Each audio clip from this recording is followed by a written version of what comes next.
Hello, everybody.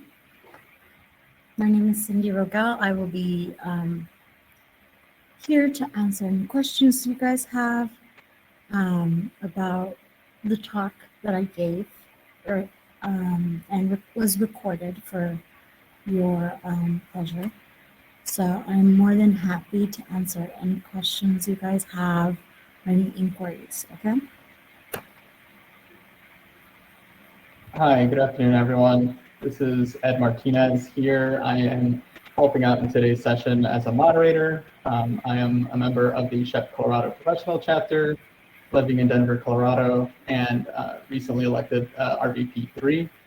So happy to be joining this session that I think is a really important topic, and happy to assist here today with Cindy. So if you have any questions, feel free to throw them in the Q&A. We'll be checking there for any questions that you have. Though it's the pre-recorded on-demand session, and lots of great material that Cindy and Carlos covered there. So I think plenty of good material there to kick off discussions.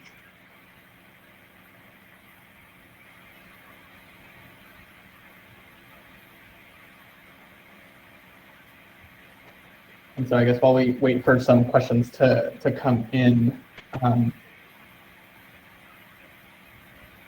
yeah, I guess, Cindy, if you kind of just want to rehash a little bit of your presentation and kind of just go over, I guess, key takeaway points, areas that you want to highlight to kick things off.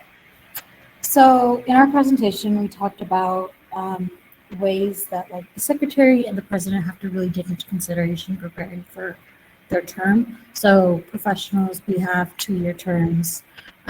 And so I particularly like working with the whole team on like our CMT, making sure that we have the right goal and mindset. And we do that by like having a separate meeting in and of itself on top of our board meetings that we have weekly or bi-weekly. It just depends, right? And so that is one of our best practices on really understanding engagement. We did good and we did bad last year, right? Because we also use our survey results to kind of gauge what went wrong or went right. We also talked about how I have different templates and structures for my note-taking during my meetings and how I hold a lot of the board members accountable for events. If they say, I was thinking of doing this event, okay, give me a potential date and time. I also talk about how I have a shared calendar for everyone on the board. And they're more than welcome to go in and put down like this could potentially be the date for my event. Please don't take it, so that way there's no overlap. We also talk about retention efforts and kind of making sure that we have 2 designated social butterflies each working event. We have 1 assigned person that will be representing the chapter. Sometimes this is organic. There's a few people on the board that are just really, really great at speaking with our sponsors or with our members. Sometimes it's not. I've had board members that are like, I'm so socially awkward. And I'm like, great. Start watching some TikTok videos or some YouTube videos or Google how to make small talk. The goal really is that everybody should be leaving that place having at least made 1 new friend, right? And by that, you double the membership. What else? I think that's pretty much the gist of it. Definitely open to answering any questions about like anything specific my chapter did or something, or some advice for your chapter, right? On an initiative and maybe why it's working or not working. I'm really open to like sharing.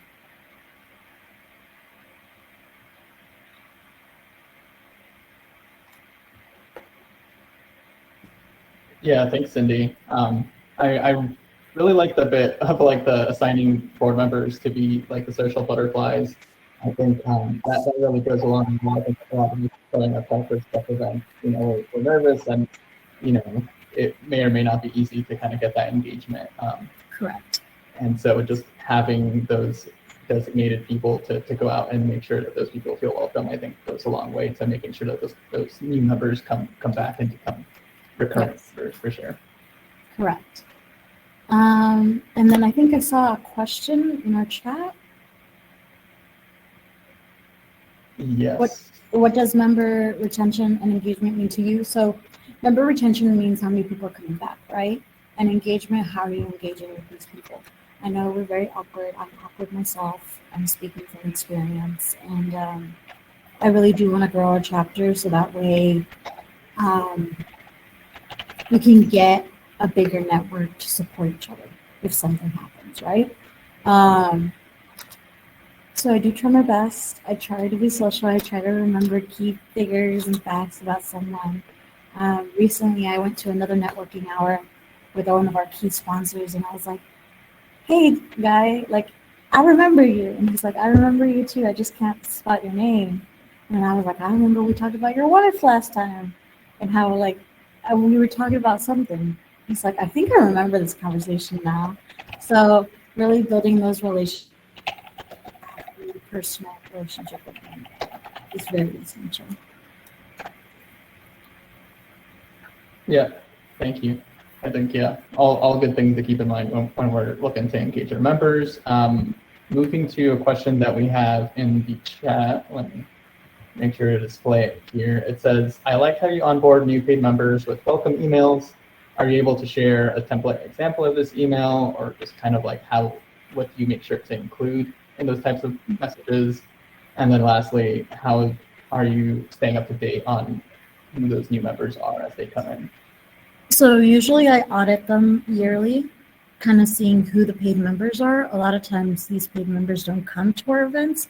Maybe they come from another city that's like 2 to 3 hours away, right?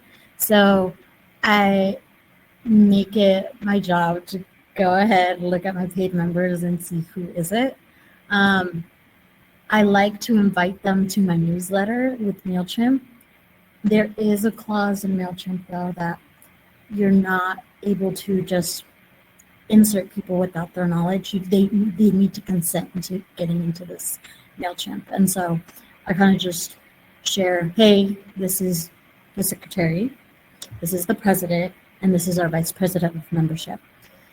This is what we do. This is our website. This is our LinkedIn. This is our Facebook. This is our Instagram. This is our Slack. This is our newsletter. Please feel free to connect with us. And that way they consent to being part of the chapter.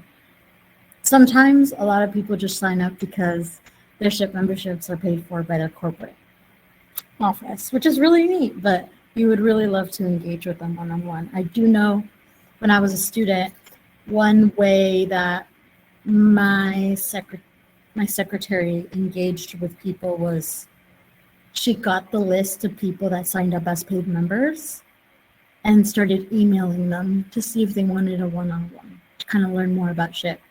And so everybody on the board would take like 3 people and then call those 3 people and try to schedule a one-on-one. I think truly I only was able to do one call, and that person actually has been at SHIP for a really long time. Success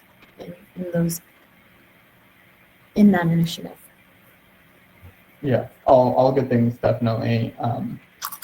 And good point about reaching out to them first to kind of see, what kind of communications they want to sign up for. I think that's good, not just to make sure that we're not just cluttering everyone's inboxes, but also like what's the most effective way to actually reach you, right? Like you can send emails all day, but if they only check like, one of the other social media channels or something, or Slack, you're never going to reach them.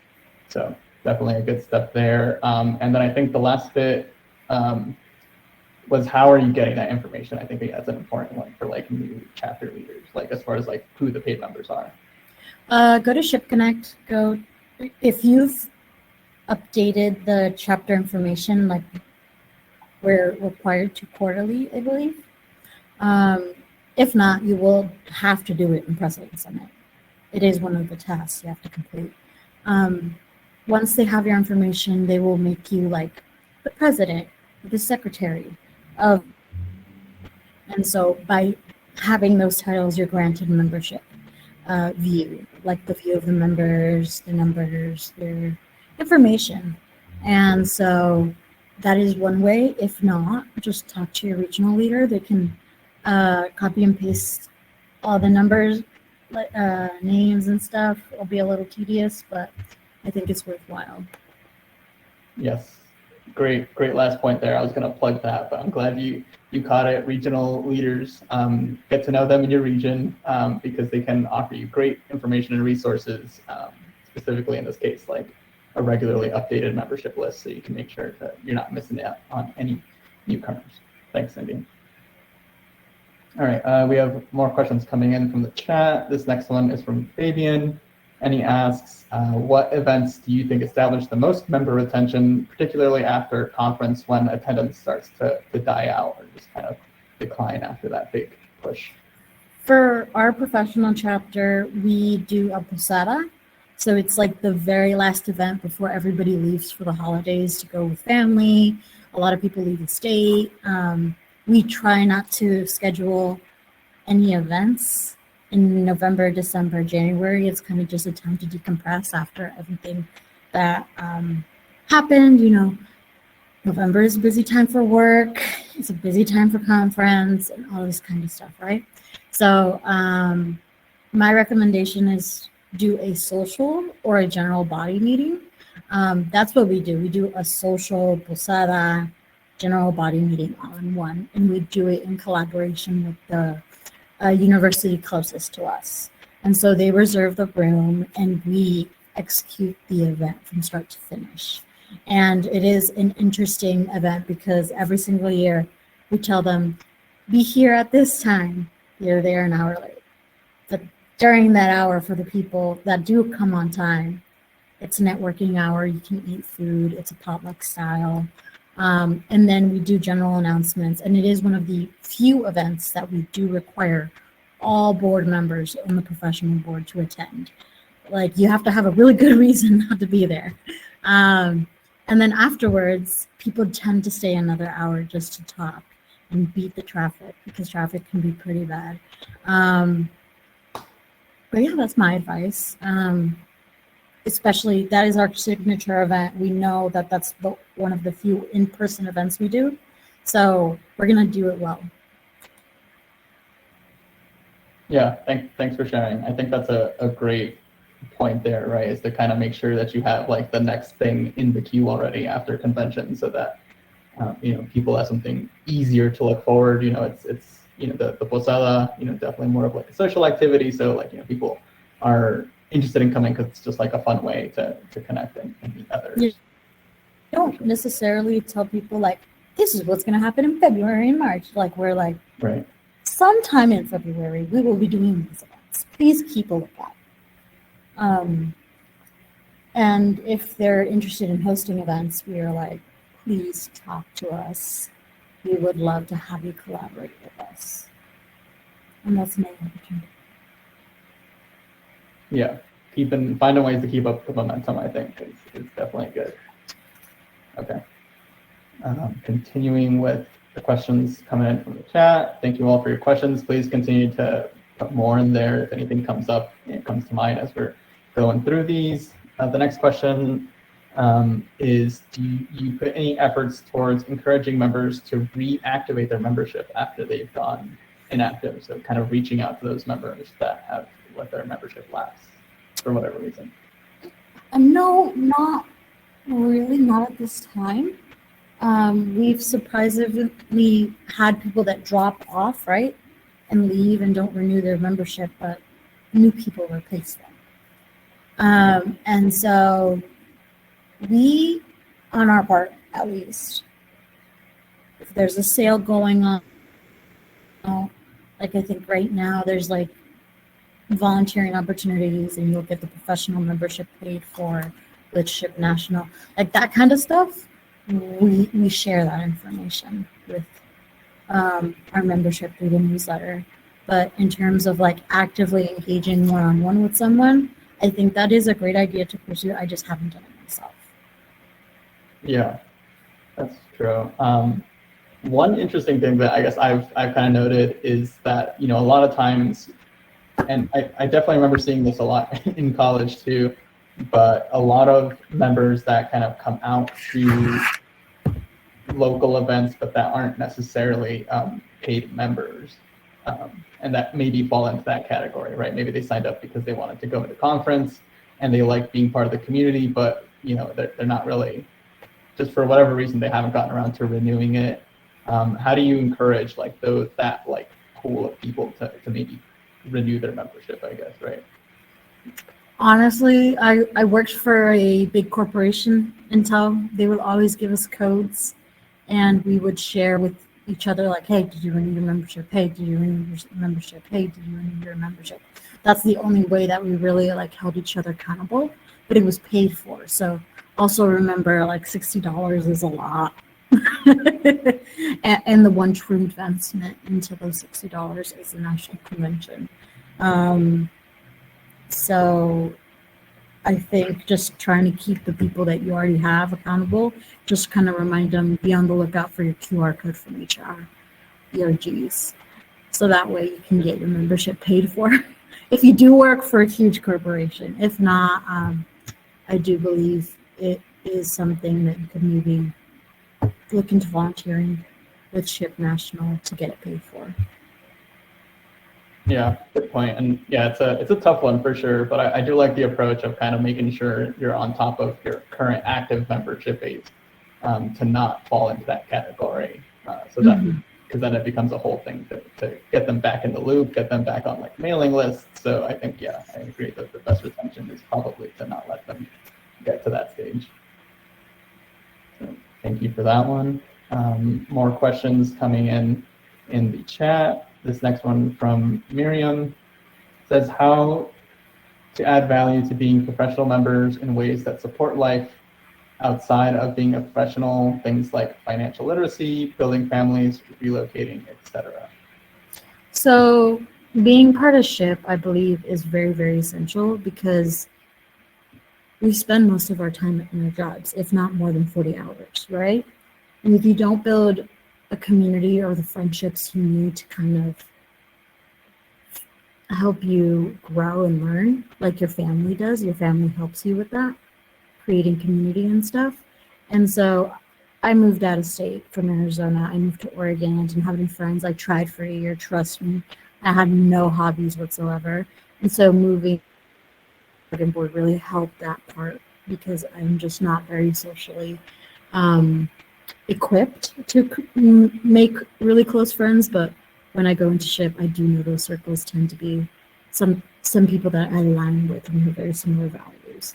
I know a lot of professionals are just like, oh, I just don't have time. I don't want to invest that much time. I need to invest more time into my career. That is absolutely fine, but I do always suggest just stay in touch. Come to an event or two a year, just to see what's happening, because you never know when you're going to have to lean on people. For example, a lot of people here are getting laid off from Intel in Oregon. And so now the network that we have, we're going to be reaching out to people that have jobs in other companies to see if they can help us get referrals and stuff like that. And that's something that I always tell people, keep that network engaged because you never know when you need it. Financial literacy, building families, relocating, those are all really wonderful things. And I feel like we learn all those stuff through talking with more experienced professionals in our chapter, like our advisor and stuff. And so I feel like that being part of the professional chapter has allowed us to have those things. Making workshops about these items might be very good. I know it's really hard to get someone to volunteer for it. I mean, I'm always down to volunteer to create a workshop for anyone, but I do understand I need to give space to other members and give them opportunities to present, right? And so I'm always asking people hey, can you do an unemployment workshop? Can you do a workshop about financial literacy? Can you talk about parental leave? Can you talk about relocating? Can you talk about compensation? I always ask, and sometimes it's a no, and sometimes it's a yes, but at least you asked, right? Yeah, good points there. I think changing up the topic of the programming, I think is big for making sure that you're kind of addressing the large range of needs and wants of the members. And I know personally I'm big on the stay ready so you don't have to get ready when it comes to like your network and career opportunities. You know, a lot of people join SHPE when they're already in between jobs and, you know, need the thing, you know, the next opportunity yesterday, right? But then it takes time to build a network, find the connections. But if you're kind of proactive about building your network in a new area, you know, it's there when you need to call on it the most. Exactly. Okay. Let's see, I'm going to move on to the next question here. Lots of good questions, everyone. Thank you for submitting there. Next question from Alexander. He says, many of our mid to senior level professionals see SHPE as student focused. What strategies do you recommend to better engage and retain experienced members? I am also working on that. And I usually ask my mid to senior level professionals if they can come and speak for us. And I do suggest topics.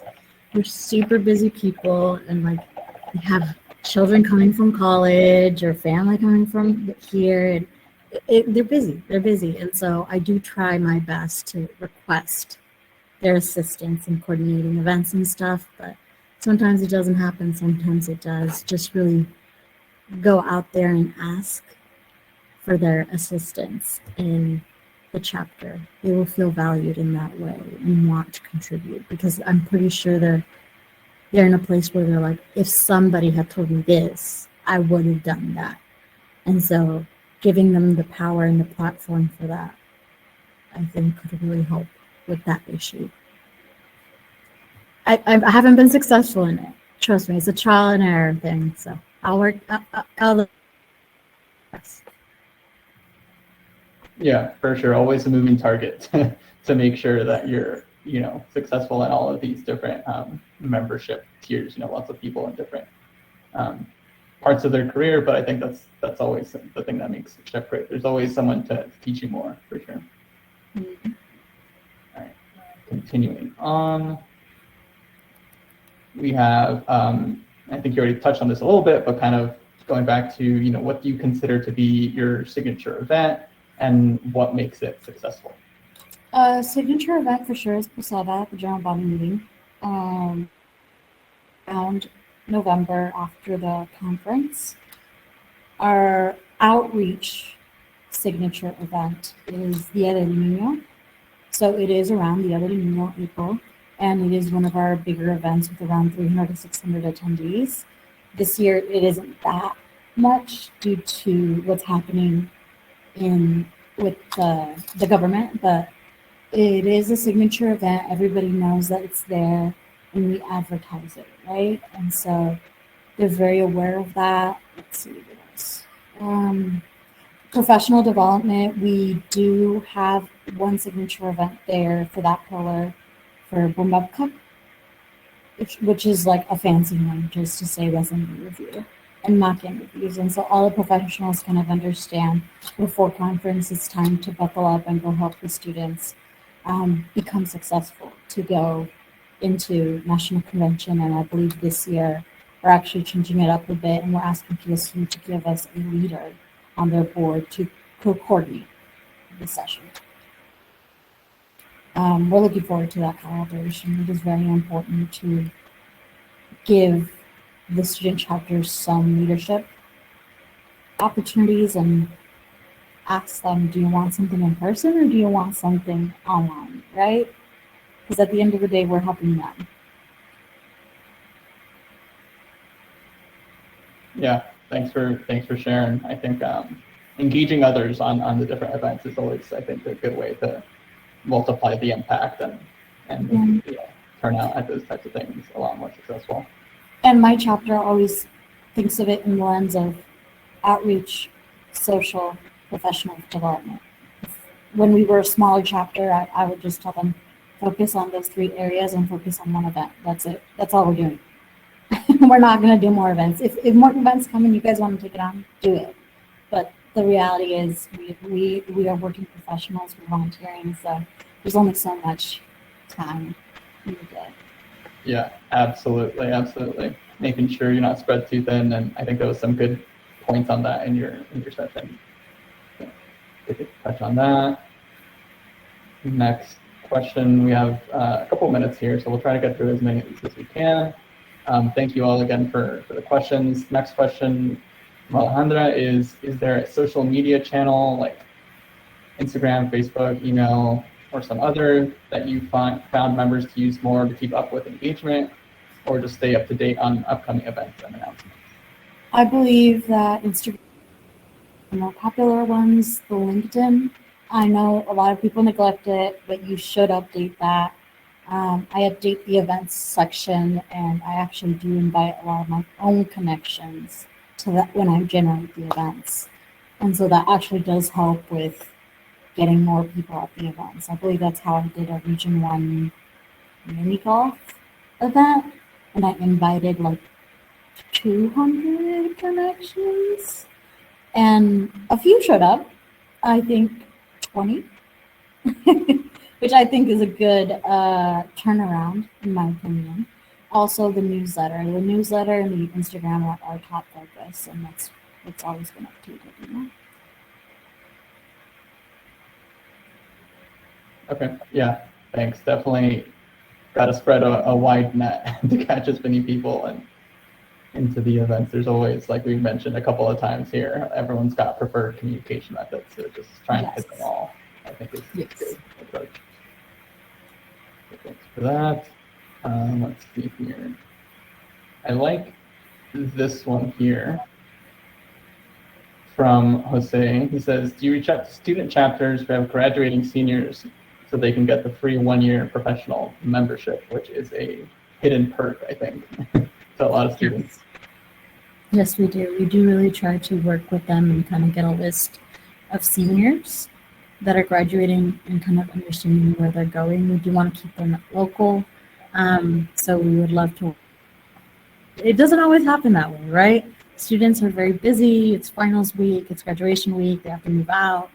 But yes, we do try to let them know, like, hey, by the way, you've graduated. Congrats. Don't forget. Yeah, definitely. And yeah, I think students get that free 1-year membership after graduating. So if they're staying local to the area where your professional chapter is, definitely a great pipeline to get them to join quickly after that and continue to see that there's a lot of benefits to SHPE after college.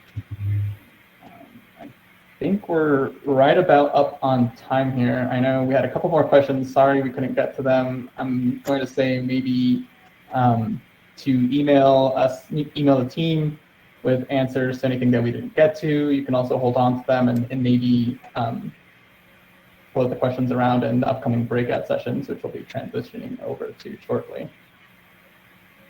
I think that's about all we have. I think we're up on time. Thank you everyone again for your questions. Thank you so much, Cindy, for all of your input and insights. Thanks everyone. See you in the breakout sessions.